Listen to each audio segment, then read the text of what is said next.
Okay, so there's a few questions that have been on my question sheet for many weeks that I haven't gotten around to. So I'm just getting around to some of them now. So this person is asking about the self-generation and saying, you know, first we eliminate the false view of the inherently existent self. And then there's some confusion about how to generate as the deity after that.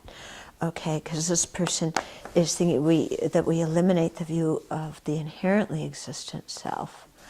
But then we have the conventional self that remains. Well, on a conventional level, yes, the mere I remains. But when you're meditating on emptiness, when emptiness appears to your mind directly, and here we're only kind of, at least me, I can't speak for you, pretending to, you know, to imagine what this is like. When the meditation on emptiness happens, when you're successful, even the appearance of the conventional I ceases at that time. You know, the conventional I still exists, but because it's a wisdom that knows the ultimate nature, it's not perceiving any conventional objects at that time. Okay? So it's not that your inherently existent I dissolves and you still perceive your conventional I at that time, because that's not going to work, because to ordinary beings, any conventional objects that appears to the mind appears truly existent. Okay? So if you're really, you know, getting into emptiness, you're not going to even have the appearance of the conventional object. So even if we're pretending to do this in our meditation, at that point there's no appearance that you think that only emptiness appears to the mind. Okay? And then when you lose your concentration on that, then you start the process of the self-generation, in which you imagine that your wisdom that realizes emptiness appears in the form of the deity. Okay? And so this person is also saying, you know, they were wondering, does the merely labeled I carry this wisdom over? The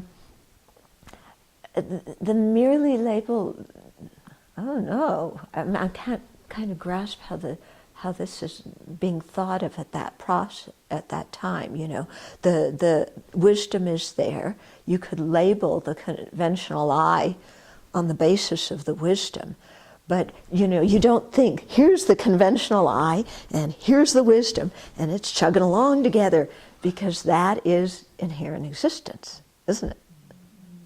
Okay.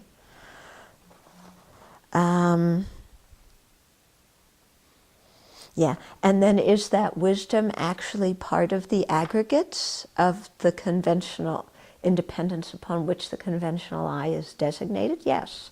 You know, because you're the fourth aggregate, conditioning factors, that includes all the different mental factors. Okay? Yeah.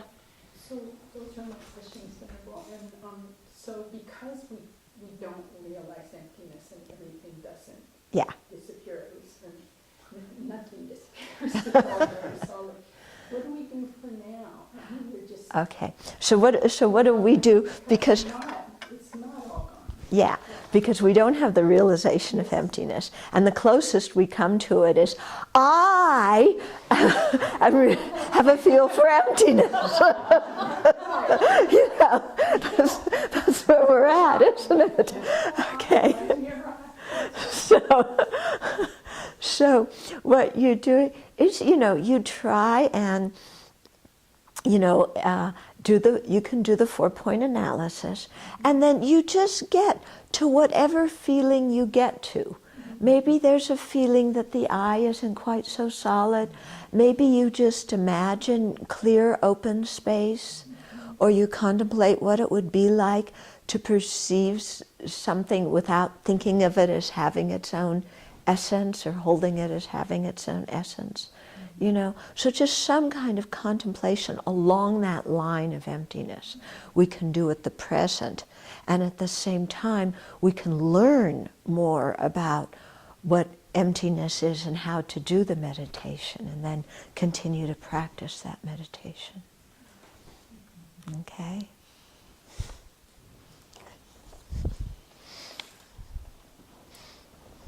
I remember Lama Zopa, we'd be doing these meditations, and Rinpoche would go, okay, feel infinite bliss and emptiness. And like Rinpoche's right there in the middle of bliss and emptiness, you know, and I'm like, huh? You know, I don't know what emptiness is, and I really don't know what bliss is either.